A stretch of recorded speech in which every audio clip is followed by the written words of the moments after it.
In the first part, I explained non-duality through the analogy of space, sky, and Chidakasha, the sky of awareness.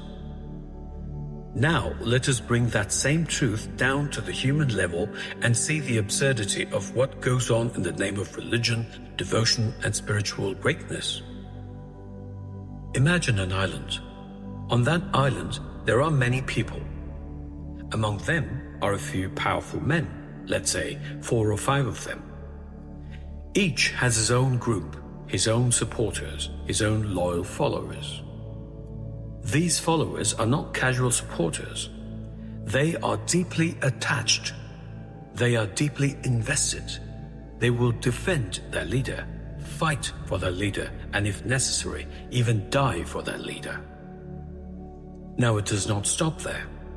These groups also have their own deities, their own divine figures, their own imagined supreme powers. One group says, our deity is the greatest. Another says, no, ours is greater. Another says, our God can burn yours down. Another one says, our God can swallow yours.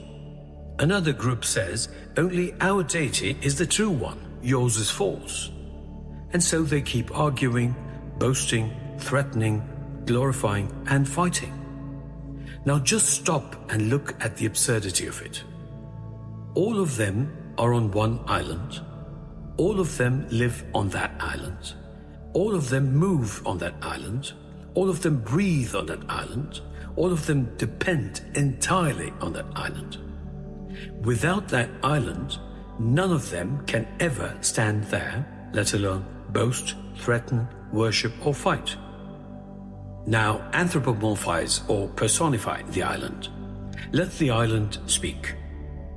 The island says, what exactly is wrong with all of you? You and your leaders are on me. Your followers are on me. Your temples are on me. Your idols are on me. Your scriptures, your threats, your pride, your worship, your madness, all of these are on me. However great you think your leader is, however mighty you think your deity is, none of them can be greater than that on which you all stand. You exist on me, within my field, because of me. Without me, what are you? Who are you?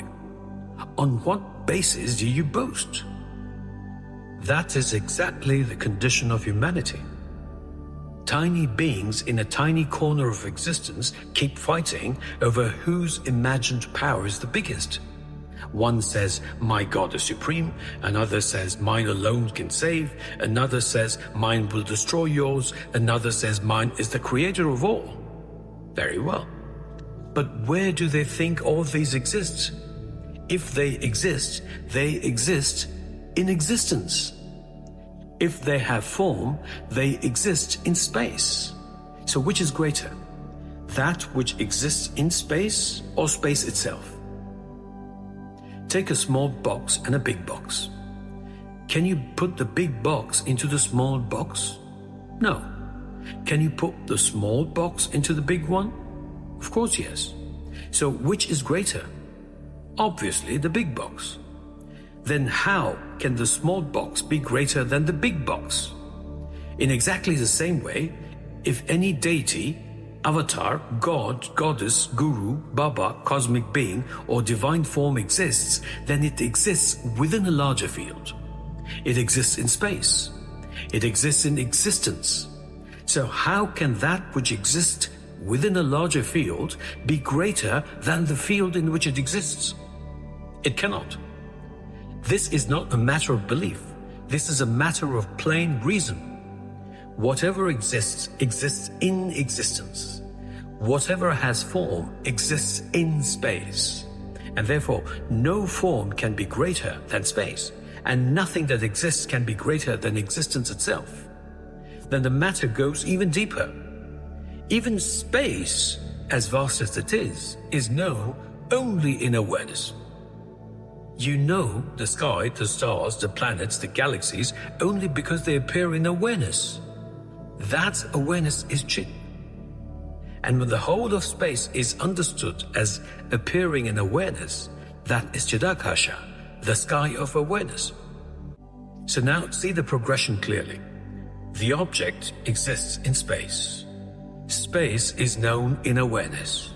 So how can any object of awareness be the ultimate truth? So how can something imagined, conceived, described, glorified, feared, or worshipped as an object be the final reality? It cannot. That is why one must think carefully. No deity conceived as an object can be the ultimate truth. No personality worshipped as separate can be the ultimate truth. No Baba who eats, sleeps, and excretes like all embodied beings can be the ultimate truth. No guru, no form, no image, no vision, no imagined heavenly ruler can be greater than that within which all these appear. And that is why all this shouting, this rivalry, this insecurity, sectarian boasting, and all this cult behavior are born of ignorance. People belittle themselves, then they glorify another embodied being. Then they create a hierarchy of holiness. Then they submit psychologically. They defend their chosen figure as though defending him were the highest form of spirituality. This is not spirituality. It is confusion, dependence, projection, and it is ignorance decorated itself as devotion. That is why Krishna says in the 13th chapter, those who truly see the same truth existing equally everywhere. That is Advaita Drishti, or non-dual vision, not sentiment. It is not an emotional intoxication. It is not blind belief. It is certainly not inferiority or superiority. It is not cult psychology. It is clear seeing. The same reality appearing through different names, forms, bodies, minds, and conditions. So let people keep shouting, my God is bigger, my prophet is greater, my guru is the highest, my deity alone is true. But the fact remains unchanged. If it exists in existence. If it has a form, it exists in space. And if it is known only in awareness. Now this is where the matter becomes truly important. This awareness is not somewhere outside here, nor is it far away. It is not hidden in some heaven. It is not sitting in some temple, church, mountain, or another body. Rather, it is there because of which all this is known to you. The island, the people, the leaders, the deities, the arguments, the sky, the planets, the stars, the galaxies, all of this is perceptible only in subjective awareness. And that subjective awareness is the real I, known as Aham in Sanskrit. Not the ego, not the personality, not the body, not the social identity. The real I is that to which all this appears. So when all objects are seen as objects, all forms are seen as forms, and everything perceived is understood to exist only within awareness, then what remains as the irreducible truth?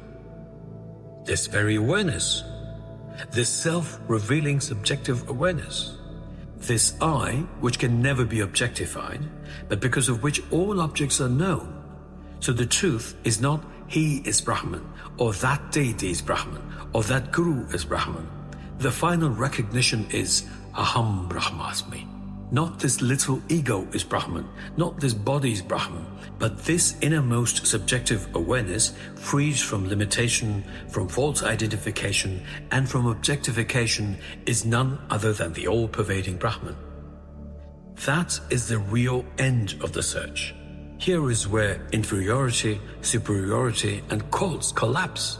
Here collapses the second thing, because once everything is known only in awareness, and that awareness is recognized as the real I, then what else remains to be called ultimate?